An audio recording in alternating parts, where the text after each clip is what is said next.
7:41, the sun's still shining, but the clouds are moving in, and that's basically the story for the next couple of days. We're going to talk about cooking with kids, and who better than a mother of four? Samantha Kemp-Jackson, blogger, multiple Mayhem Mamma, of course, is back, and I wasn't allowed in the kitchen as a kid. No. And I regret, you too? Yeah, me too. And I regret it.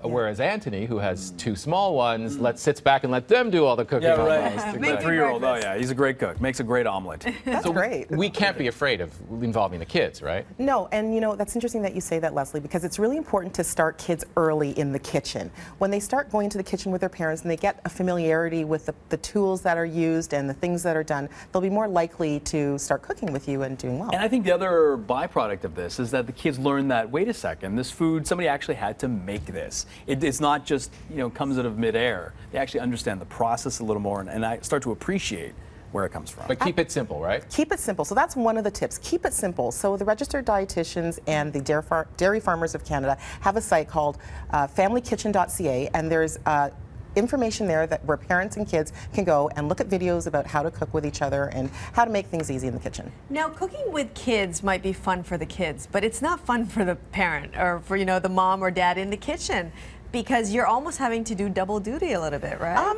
Not necessarily, Chris, because the whole thing about starting them early is getting them familiar with what needs to be done and getting them familiar with the tools. So when you get them in the kitchen early, they can watch you wash the vegetables and cut up the food, and then they're more able to cook with you when they're Among the four, you have twins of 4, and yours eldest is 3, right? 3 and 20 months, yeah. So how much can they do?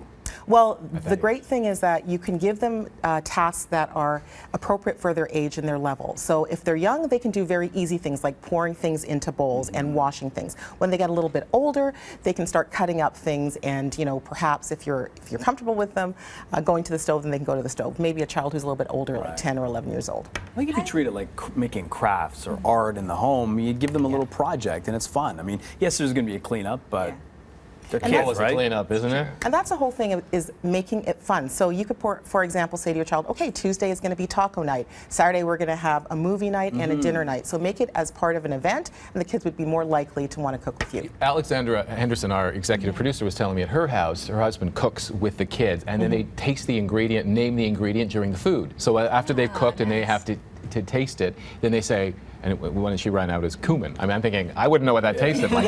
Garlic I got, but I think that's an interesting way to do it, and to make it fun. It's making it fun, and also introducing kids to different types of recipes. So they don't necessarily have to have the standard. So of course we can make macaroni and cheese with our kids, but we can also make things like fattoush salad or things that they've never heard of but are kid friendly, because that will make them more likely to want to try new things. And cooking is a life skill, and it's something that you want them to have as they get older, so that when they're off on their own, they're able to cook proper, healthy, nutritional meals. I lied off the top because I do know how to make Rice Krispie treats and chocolate chip cookies. Those are the 2 things I was allowed to do, because you could go plop, plop, right? But that's not nutritious at all. So that's part of the. Nor is it dinner. Well, it has been. Oh, in my 20s. Oh yeah, pizza and then Rice Krispie treats was a complete nourishing meal. And there's been a survey that was done with parents, and it showed that parents were hesitant to have their kids in the kitchen because they thought that it would take too much time. But actually, it takes a lot less time when you have the kids involved, because you can get the kids to be your own little sous chef. So you get them to do things for you. Except, how do you set up a kitchen for a kid? Because a lot of the counters are very high. Yeah. Oh, they have them now. Have you seen those little ones that you? Oh, really? Yeah. Yeah. Well, there's no reason why you can't have storage bins and baskets and things that are down low, that the kids know that that's their area, because then they'll take ownership of it and they'll be more likely to want to be cooking with you. There's also stools, right?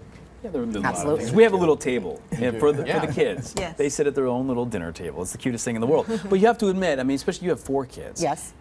Most of being a parent is trying to improvise and just Absolutely. create little things and new games and new whatever projects and tables, and make tables out of a box, whatever it takes. Well, and kids want to be with their families. They want to be with their parents. And that's the whole idea about familykitchen.ca, is getting the kids into the kitchen, getting the kids together with the family, and letting them have family activities together. And cooking is actually almost a byproduct of spending that time together.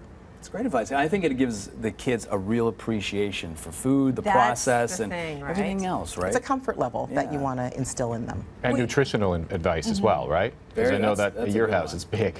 Yeah, absolutely. And I think you develop the palate. I mean, I just only speak for my family, but our 20-month-old, she eats literally anything. This is That's amazing. great. She loves Anything. everything It's the because And that's probably everything. because you've given it to her from the outset. Yeah, and that's Christine, really important. she's a saint because she really, introduced it early, and every vegetable, and it's amazing to see. So you create that nutritional You thing. create it, and she's probably a really good candidate to start chopping up some vegetables for you and saving you some time.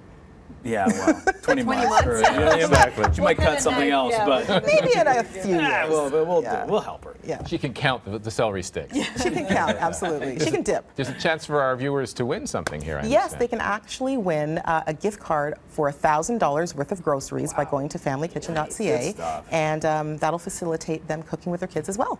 What's the best thing you've ever cooked with your kids? My kids like macaroni and cheese, and they like little hamburger sliders. love I don't know, mac the and cheese. baked macaroni and cheese. That's my thingy with them. And do you find when the child makes the food, it makes them Yes. less of a fussy eater? Because I speak about Yes. my 20-month, my 3-year-old, he is, it's the palate thing, right? So Yes. how He's do a you, boy, too. Yeah, Boys maybe that's tougher, it. I think. But how do you create the food that the child will, you almost have to disguise certain things and make it You do have taste to like a disguise- chip when it's Or put celery something stick. on it that looks pretty. But you know what it is, Anthony, is when they're involved in the process, they're a lot more likely to try the food because they have ownership of it and they have that sense of confidence and the fact that they've actually created something. And that really, really makes a difference between a picky eater and a non-picky eater. Best part, you can get them to clean up with you as well. Cleanup is part of That's, cooking. yes, that's Yes, the best part. absolutely. Samantha Kemp-Jackson, always great information. Thanks Thank so you much. so much, Liz. We're going to